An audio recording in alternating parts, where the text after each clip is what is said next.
Recursion. Right. Recursion is a programming technique in which a method calls itself. And the process we're going to use to demonstrate that is the triangular series. A triangular series is a series that starts at 1 and the nth term is found by adding n to the previous term. So, to illustrate that, we're going to draw a single circle to indicate that the first term is 1. Then, the series says the nth term is found by adding n to the previous term. That means to find the second term, we're going to add 2 to the previous term. What's 1 plus 2? 3. Then, to find the third term, we're going to add 3 to the previous term. What's 3 plus 3? 6. Then, to find the fourth term, we're going to add 4 to the previous term. What's 6 plus 4? 10. Then, to find the fifth term, we're going to add 5 to the previous term. What's 10 plus 5? 15. Right? Now, here's how this process would look in code. You have your prop method called triangle, receives a single parameter called n. We start our total at 0. Then using a while loop, we add 5, then 4, then 3, then 2, then 1 to the total. Of course, by decreasing n by 1 each time until it reaches 0.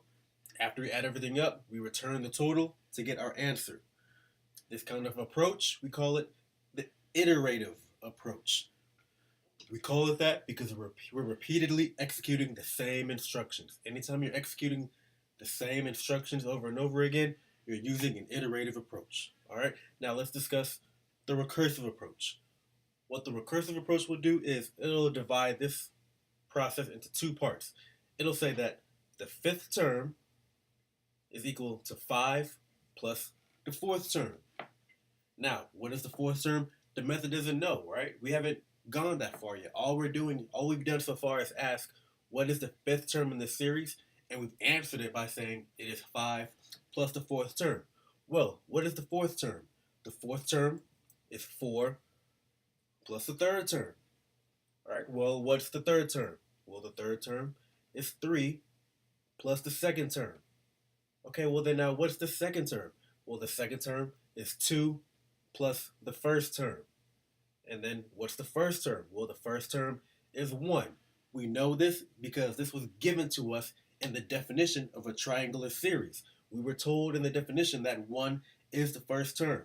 So for this first term, we don't have to guess. We don't have to do any math. So now that we've reached the bottom, we can start working our way back up.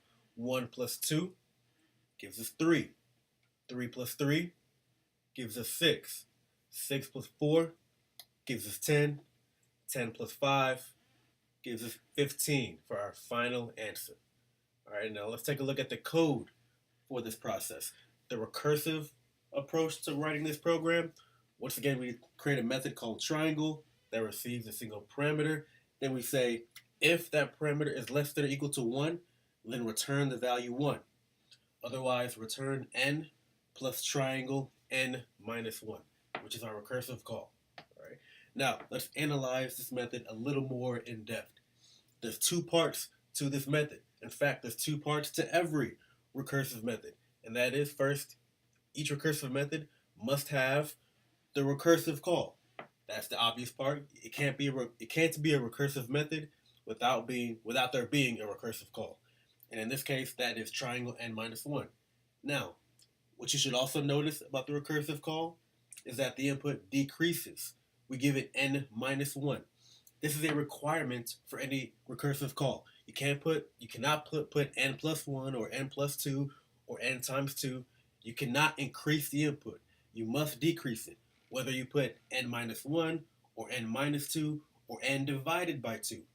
Regardless of what you put, you must decrease the input every time. Which brings us to the second part. Every recursive method must have a base case, and that is the case where the method stops making recursive calls and returns a value. Without a base case, your recursive method would simply call itself forever and ever and ever until the computer eventually runs out of memory. So, when writing your recursive methods, never forget to give yourself a base case.